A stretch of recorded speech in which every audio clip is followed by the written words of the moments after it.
Hello again. Apologies for the introductory video for this case. As you could probably tell, I actually recorded that in advance of when I last taught this case in the spring, where we had actual sort of physical times and spaces to gather in class. Obviously, over the summer, we're doing everything online, but I still wanted to break up this video into different chunks so that you could get the history, then read the primary sources, and now I can sort of go back over what were the most important parts of the case that you read. So let's begin with the legal rule, which is this is the criteria that the court is going to apply to figure out how to answer the question. So the principle in mind that's going to help guide Chief Justice Taney to his conclusion is this quote from the opinion where he says, "The government of the United States is one of delegated and limited powers. No branch of the federal government can exercise any of the powers of government beyond those specified and granted." And so it raises this question: to which branch of the federal government does the power to suspend habeas corpus belong to? So, according to Taney, the answer is only Congress. And here are some reasons why. One argument that he gives is sort of originalist, right? He's writing in the 1860s, but he's referencing a part of the Constitution that was written in the 1780s. And the reason why the writ of habeas corpus was included in the original Constitution was because we borrowed the concept from England. Right? In fact, the writ of habeas corpus is 1,000 years old. That's how important it's been to English law.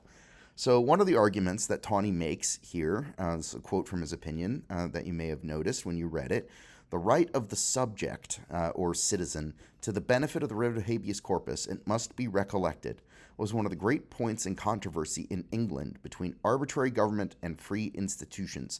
No power in England, short of that of Parliament, can suspend." I should have gotten rid of the "or." Can suspend the writ of habeas corpus. Right. So what's Parliament? Parliament is the British version of a Congress. The king doesn't have the power to suspend habeas corpus. The prime minister doesn't. Only Parliament. So if that's what was true about habeas corpus in Great Britain at the time when we wrote the Constitution, right, it was clear that the founders wanted only Congress, the American version of Parliament, to be in charge. Another argument that he uses is sort of like plain meaning textualism. He says, look, the clause in the Constitution which authorizes getting rid of or suspending habeas corpus is in the 9th section of the first article, Article 1, Section 9.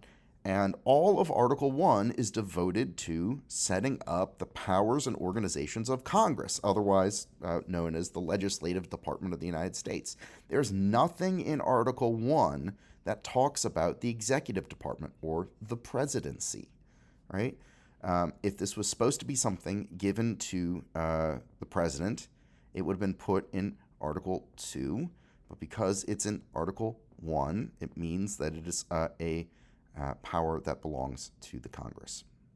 And then there's this sort of like broader structural argument as well, right? Structuralism, you remember, is when you take one small part of the Constitution that's being argued about in a court case and you interpret it in light of some sort of broader purpose that the Constitution is supposed to establish and promote. So, what is the broader purpose of Article 1, Section 9? Well, Taney says it was apprehended, it seems, that legislation might be attempted under the pretext that it was necessary and proper to carry into execution the powers granted in Article 1, Section 8. And it was determined that there should be no room to doubt where rights of such vital importance were concerned, and accordingly, this clause is immediately followed by an enumeration of certain subjects to which the powers of legislation shall not extend. Okay, look, this is a very sort of old-timey way of making actually a very simple argument. You have a bunch of different section headings in Article 1. All of Article 1 talks about Congress. Article 1, Section 8, as we're going to spend all summer talking about, gives power to Congress. But what the logic of what the founders wanted to do was to say those powers have limits. And some of those limits can be found in the section immediately after the powers that are given. Right? So powers are given in Article 1, Section 8. They are limited in Article 1, Section 9. So the founders were, in a sense, giving instructions to Congress saying, look, we're giving you all, permission to do all sorts of different things. But when you do those things, they're limited by the principles outlined here, right? And so if this is about congressional power, this is a limit on congressional power. So if you're going to restrict the right of habeas corpus, it has to be the Congress that is doing it. And then there's another argument around sort of structuralism, and this is where we do go to Article 2, which talks about everything having to do with the presidency.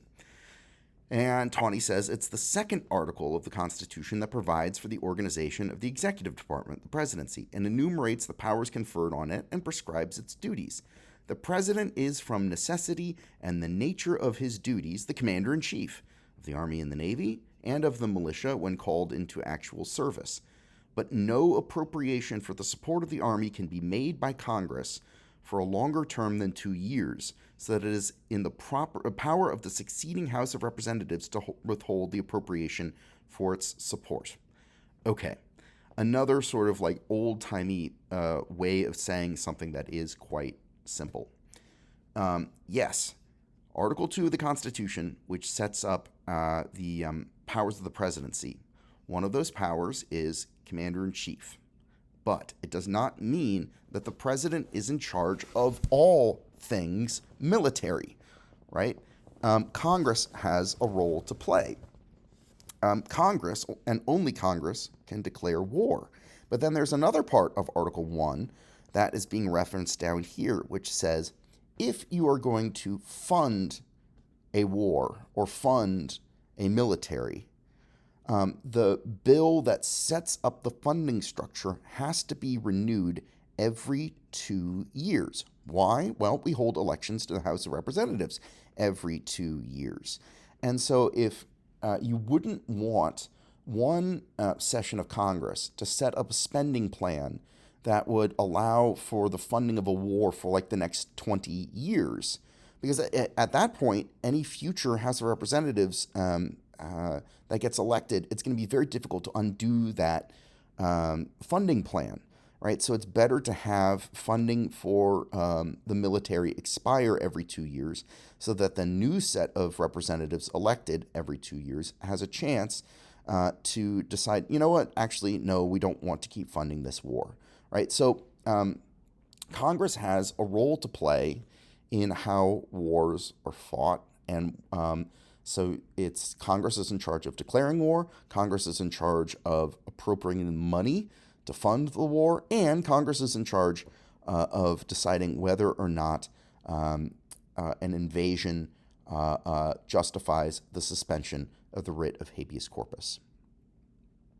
Now, here's where Tawney sort of backs down and says, I know Lincoln is wrong, but I'm not going to try to order Merryman to be released. Essentially, Tawney gives up. And the way he phrases it, he says, I have exercised all the power which the Constitution and the laws confer on me, but that power has been resisted by a force too strong for me to overcome.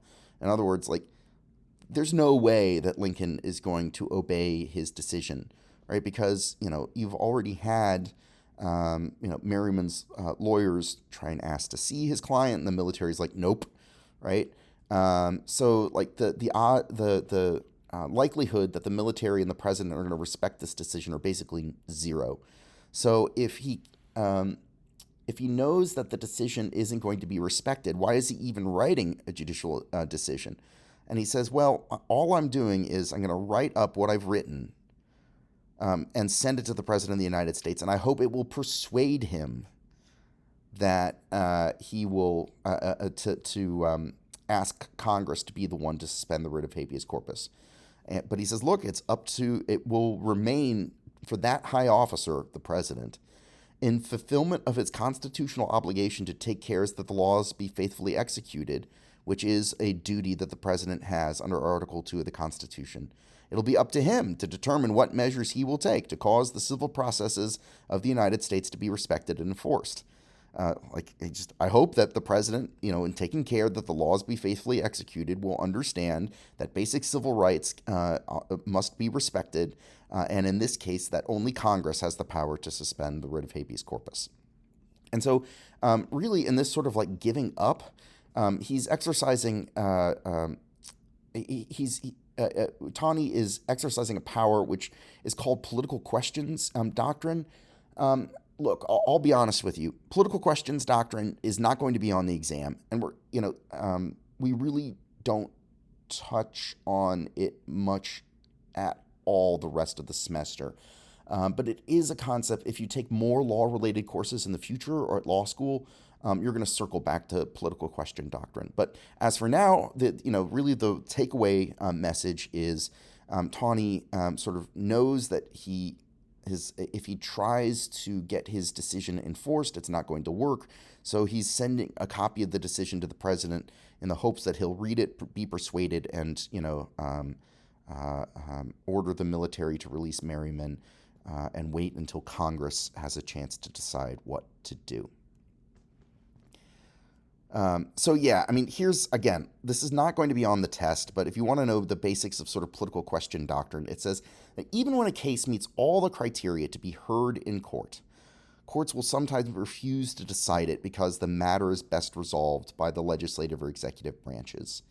And here, Taney sort of realizes that in the context of fighting the war, really only Congress can help out by deciding to suspend or not suspend, or hopefully the president, decides on his own to order the military to change course, right? The most famous example of political questions doctrine is, well, what if two presidential candidates each claim to have won the Electoral College votes of the same state? Who's in charge of resolving that dispute?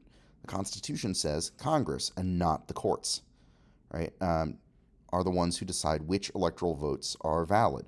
One of the things that Donald Trump tried to do to overturn the election of 2020 in violent fashion was to persuade his allies in Congress to reject the lawful results of the Electoral College votes in several key states and instead award Electoral College votes to Trump instead. So yeah, that's something that can only be decided by Congress and not the courts. Okay, so again, if you have any questions about Taney's opinion, I hope you are pausing the recording and using perusal to type in questions. I will definitely respond to them. But now let's move on to Lincoln's rebuttal. Lincoln calls Congress into session on July the 4th, 1861, for a special session. Usually congressmen and senators are at home over the summer. Very good PR decision, I think, to bring them in on Independence Day.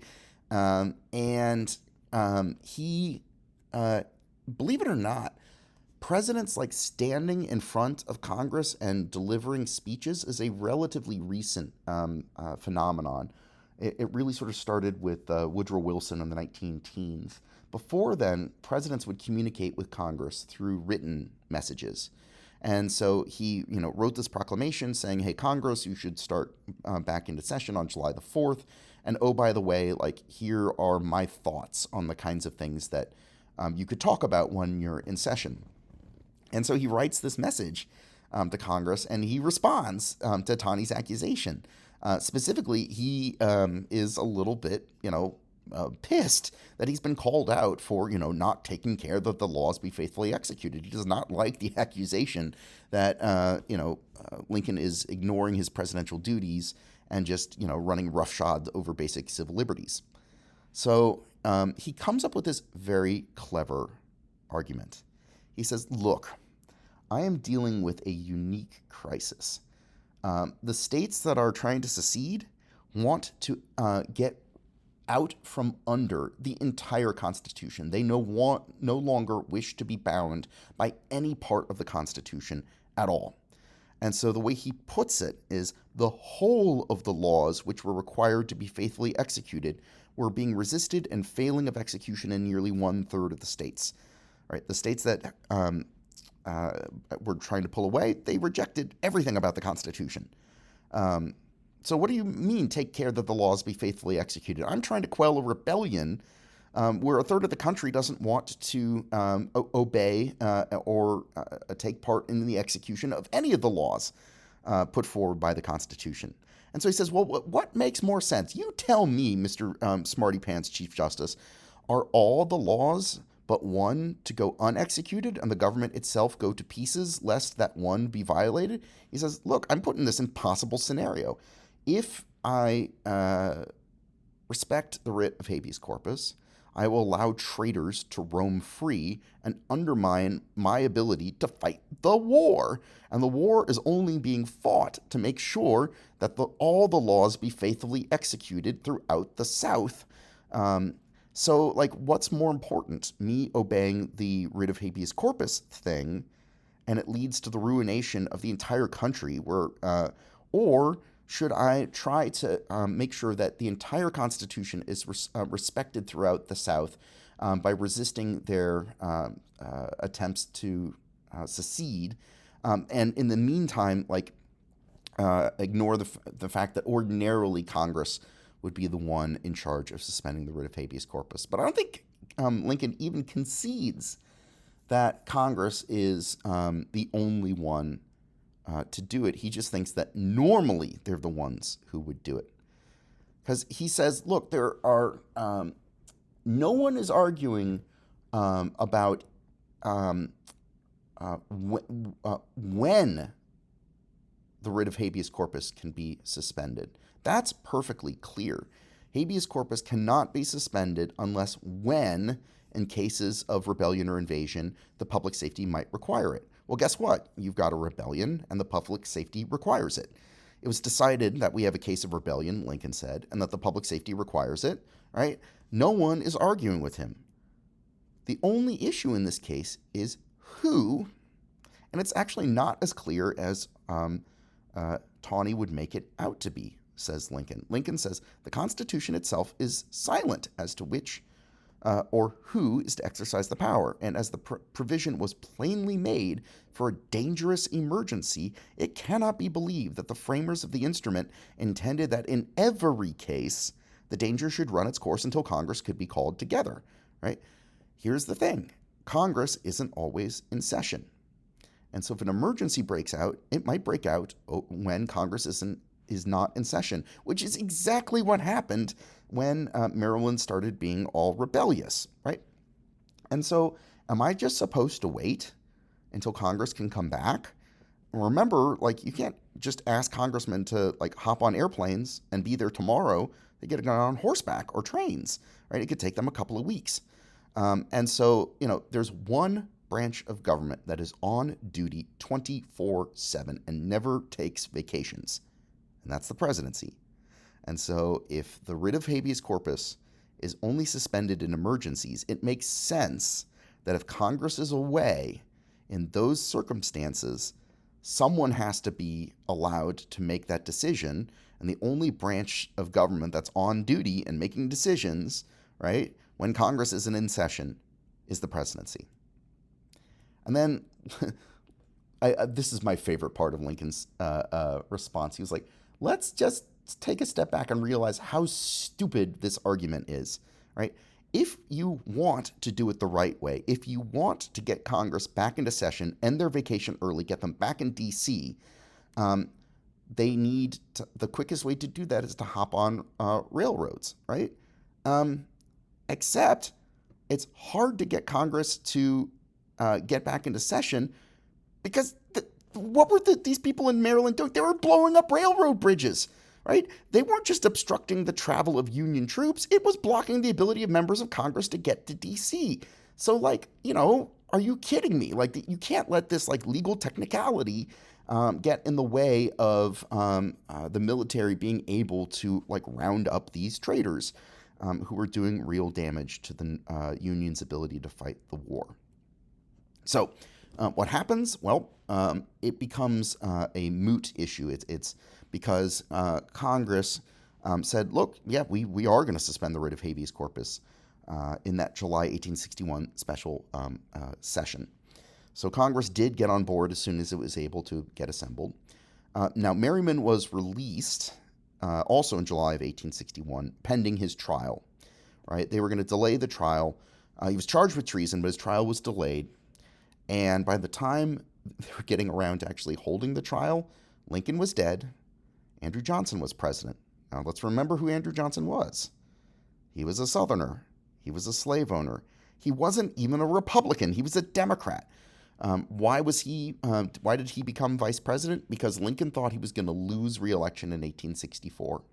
And he wanted to put up like a unity ticket, right? Because Johnson was a Southerner, and he was a Democrat, and he was a slave owner, but he had stayed loyal to the Union. And so that's why Lincoln picked him as vice president. But when Johnson became in charge, oh boy, did Reconstruction adopt a very sort of pro-Southern, pro-former slave owner stance. So when Johnson, the president is in charge of appointing federal prosecutors. And so he appoints a prosecutor for the state of Maryland, or a federal prosecutor who prosecutes federal crimes that occur in Maryland. And that prosecutor was a Southern sympathizer, and he dropped the case. Merryman never got held to account for his actions. Oh, but it gets better in terms of white men never getting held accountable for their actions. 2 years later, Merryman was elected as treasurer of Maryland. And in fact, he was so grateful to Roger Taney that he named a child after him. I guess you can either laugh or you can cry about stuff like this that happens in our history. And, Taney was legitimately afraid. And one of the reasons why Taney sort of gave up and was like, I'm not going to try and enforce this decision. I just hope that the president will, in his heart of hearts, read it and be persuaded and decide on his own to obey it, right? One of the reasons that Taney kind of chickened out was that he was afraid that Lincoln would have him arrested he would not have access to the writ of habeas corpus. And, Lincoln didn't do it. Now, did he think about it? Well, there's like one person who kind of knew Lincoln, but might not be the most reliable source, who did say that Lincoln was like thinking about, arresting Taney, but then he changed his mind. Who knows if it's true or not? It doesn't really matter. The thing that matters was Taney was legit afraid. I mean, anyone would be. So to keep in mind, what would be a good question? Short answer question for me to ask on an exam, like, why does it matter to Taney that Congress be the institution that's in charge of suspending the writ of habeas corpus? Or maybe something like this, like, why doesn't Taney order Merryman's release if he thinks his detention is illegal? That might also be a good short answer question. And then, this is more sort of like open for debate, where there's not really a clear right or wrong answer. But sometimes on exams, I'll ask you to just sort of state your own personal opinion and back it up as best you can, right? So, when it comes to trying understanding Lincoln's actions, right, did Lincoln act in a way that was justified by the Constitution, or was it only justified by necessity?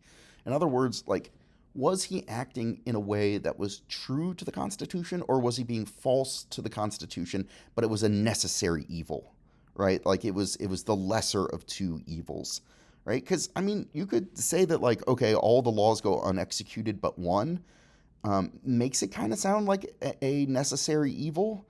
But then Lincoln's whole thing about, the Constitution doesn't actually specify who is in charge. And because it's about emergencies, right? The Constitution would permit me to be in charge if Congress is away on vacation. I don't think Lincoln ever meant to argue that during times when Congress is in session and not on vacation, that the president has the right to suspend the writ of habeas corpus. Lincoln's only argument is when Congress is out of session and there is no, legislative department to make a decision, right? Should the president have to wait, or would it be permissible under the Constitution that only under those circumstances that the president can suspend the writ? Because once Congress is back, they can choose to suspend the writ or put the writ back in place. And obviously, Congress went along with Lincoln's decision.